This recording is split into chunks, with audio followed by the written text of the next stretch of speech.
बिस्मिल्लाहिर्रहमानिर्रहीम।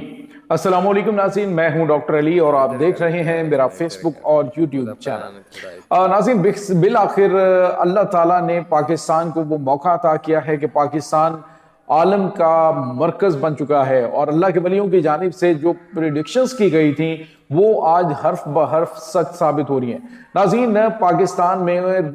खुफिया दौरे पर ईरान से कौन आया, ईरान का पाकिस्तान से हंगामी राबिता, वज़राए खारजा का टेलीफोनिक राबिता हुआ है, सुप्रीम लीडर की जानिब से जो बड़ा ऐलान किया गया है वो आपके साथ शेयर करेंगे। जबकि नाज़रीन, अमरीकी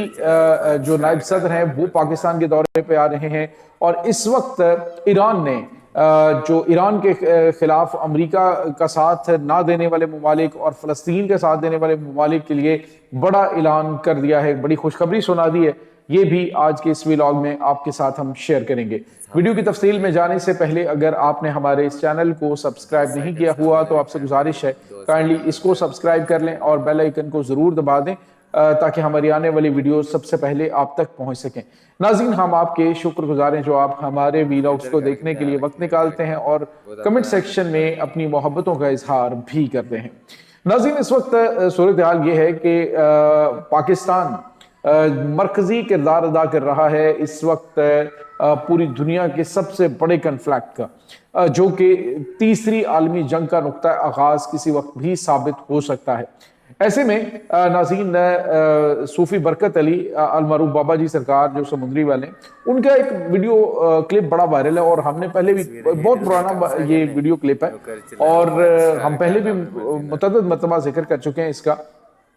कि अल्लाह के वलियों ने बहुत पहले यानी पाकिस्तान बनने से भी पहले बड़ी बड़ी प्रोडक्शंस की हुई हैं पाकिस्तान के बारे में कि यहाँ पे एक जो है वो इस्लामी मुल्क बनेगा जो इस्लाम के नाम पे होगा। और ये इमाम बारी सरकार जो है उनके हवाले से है कि इशफाक अहमद ने एक किताब थी जो कि बहुत पुरानी किताब थी, हाथ से लिखी हुई, उसके हवाले से उन्होंने कहा था जी कि हॉलैंड की लाइब्रेरी के अंदर वो मुझे मिली थी और जिसमें जो इमाम बारी सरकार जो हैं उनके बारे में था कि उन्होंने कहा था कि अपने जो मुरीदान उन्हें कहते हैं कि यहाँ पे जब पहाड़ों पे मौजूद थे तो उन्होंने कहा था कि यहाँ पे एक इस्लाम के नाम से शहर आबाद होगा और वो आपने देखा इस्लामाबाद बना वहाँ पे। और उसके बाद उन्होंने कहा कि ये वो मरकज होगा कि जहाँ से दुनिया के फैसले हुआ करेंगे। और इसके बाद सूफी बरकत अली उन्होंने एक प्रेडिक्शन की, उन्होंने कहा कि एक वक्त आएगा कि जब पाकिस्तान की हाँ और ना में दुनिया के फैसले हुआ करेंगे। और आज नाज़रीन आप देखें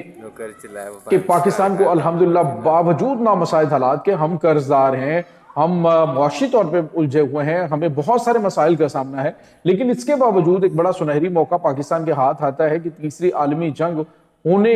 को है और माहौल बना हुआ है। तो ऐसे में कुर्रा पाकिस्तान के नाम निकला है कि पाकिस्तान जो है उसकी गारंटी पे ईरान जो है वो अमेरिका के साथ जंग बंदी के लिए तैयार हुआ है और उसने कहा है कि जंग बंदी अगर होगी तो शराइत भी उन्होंने अपनी बता दी हैं। तो अब जो है वो नाज़रीन खबरें ये आ रही हैं कि कुछ राबते हो रहे हैं। पाकिस्तान के वज़ीर ख़ारजा का राब्ता जो अब्बास अरागची हैं ईरान के वज़ीर ख़ारजा, उनके साथ हुआ है और उन्होंने कहा कि जो ईरान की सुप्रीम लीडर हैं आयतुल्लाह मुज्तबा खामनाई, उन्होंने कहा है कि जो दोस्त ममालिक कोशिश कर रहे हैं और उनको बताएं कि हम जो हमारा उसूली मौक़िफ़ है उससे तो हम पीछे नहीं हटेंगे, लेकिन अगर पाकिस्तान के अंदर जंग बंदी और जामे मुज़ाकरात होते हैं तो ईरान जो है उसको उन्होंने ग्रीन सिग्नल दिया पाकिस्तान के अंदर। और इसके बाद दूसरी तरफ जो खबर आ रही है वो है मोहम्मद बाकिर कालिबाफ जो कि इनके स्पीकर हैं कौमी असम्बली के, अहम तरीन शख्सियत हैं, उनको इन मुज़ाकरात में अहम किरदार अदा करने के लिए जिम्मेदारी सौंपी गई है और पाकिस्तान का उन्होंने खुफिया दौरा भी किया है। ये किसी को मालूम नहीं, लेकिन बताया जा रहा है कि ये खुफिया दौरा पाकिस्तान का हुआ है और ऑफिशियली इसका ऐलान नहीं किया गया। तो नाज़रीन, ये जो दौरे हो रहे हैं, ये जो रवाबित हो रहे हैं, ये इस तरफ इशारा कर रहे हैं कि अब इंशाल्लाह ये जो पाकिस्तान के सर सेहरा जो है ये सजने जा रहा है कि पाकिस्तान इस बड़े कन्फ्लिक्ट का जो है वो ख़त्म करवाने में अहम किरदार अदा करेगा। दूसरी तरफ नाज़रीन आपको ये बताते चलें कि इस वक्त खबर ये आ रही है कि अमरीकी नायब सदर जेडी वैंस जो हैं वो इसको अमेरिका की तरफ से लीड करेंगे, बातचीत करेंगे और उसमें नाज़रीन चूँकि जो जेडी वैंस हैं वो इस जंग के भी खिलाफ हैं और शायद इसीलिए उसे ये रोल अदा करने के लिए अमरीकी सदर की जानिब से दिया गया। और हैरान कुन तौर पर अमरीकी सदर डोनाल्ड ट्रंप ने कहा कि बातचीत के जरिए जो 15 पॉइंट्स हैं उन पे हम बातचीत तकरीबन हम अग्री हो चुके हैं। तो ये बहुत गैर मामूली है। और दूसरी तरफ नाज़रीन आपको ये बताते चलें कि सूरत हाल ये है कि अमरीकी सदर के बारे में खैर कोई प्रेडिक्शन की नहीं जा सकती कि वो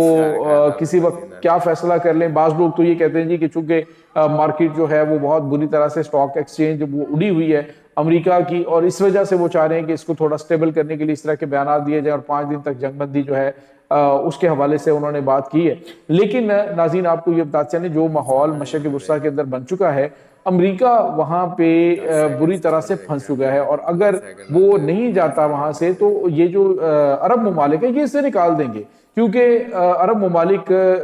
ने जो ट्रिलियंस ऑफ डॉलर के इनके साथ मुआहदे किए हुए थे दिफा के हवाले से, वो सारे के सारे मुआहदे खत्म होते हुए दिखाई दे रहे हैं। अमेरिका को मशरक़ वुस्ता के अंदर अपने फौजी अड्डे खत्म होते हुए दिखाई दे रहे हैं। स्ट्रीट ऑफ होम्स एक ऐसा फड्डा बना हुआ है कि जिसने अमेरिका को बिल्कुल सारा कच्चा छठा खोल के रख दिया है। और तो नाज़रीन अब वहां से अमेरिका बिल्कुल एक भी अपना तेल बरदार बहरी जहाज नहीं निकाल सकता। उनके तैयारा बरदार जंगी बहरी बेड़े जो हैं वो देखें जिन हालात में पहुंच चुके। यूनान में मुरम्मत के लिए गया, उन्होंने 2 साल का टाइम दे दिया। तो ये चीजें छोटी नहीं है, ये बहुत बड़ी चीजें हैं जो कि अमेरिका को फैसले करने पे मजबूर कर रही है कि फैसला जो है वो इस तरह से किया जाए। नाज़रीन यहाँ पे आपको ये भी बताते चलें कि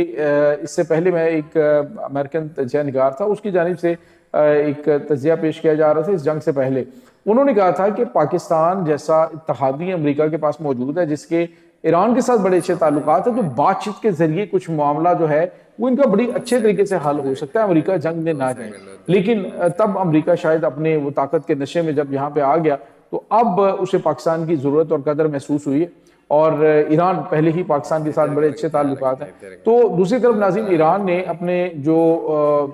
ममालिक हैं जो जिन्होंने उनकी फेवर की है, उनके दोस्त ममालिक तो ना सही, लेकिन उन्होंने ईरान के खिलाफ अमरीकी इत्तेहाद का हिस्सा बनने से इनकार किया है। उन ममालिक को और जिन्होंने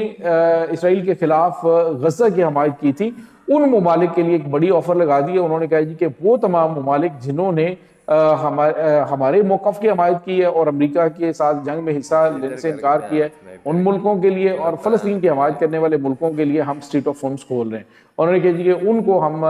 रिलीफ देंगे कि वो आएँ और बगैर टैक्स के वो अपने जहाज़ों को यहाँ से लेके जा सकते हैं, लेकिन अमेरिका और उसके इत्तेहादी यहाँ से नहीं गुजर सकते हैं। लेकिन नाज़रीन ये आप देखें कि जिन ममालिक को कहा जा रहा था कि आओ और आके खुलवाओ, तो उन ममालिक ने कहा जी हम क्यों ईरान के खिलाफ आए। अब उन मुल्कों की बगैर जंग की सुनी गई है और उन्होंने कहा जी कि ठीक है,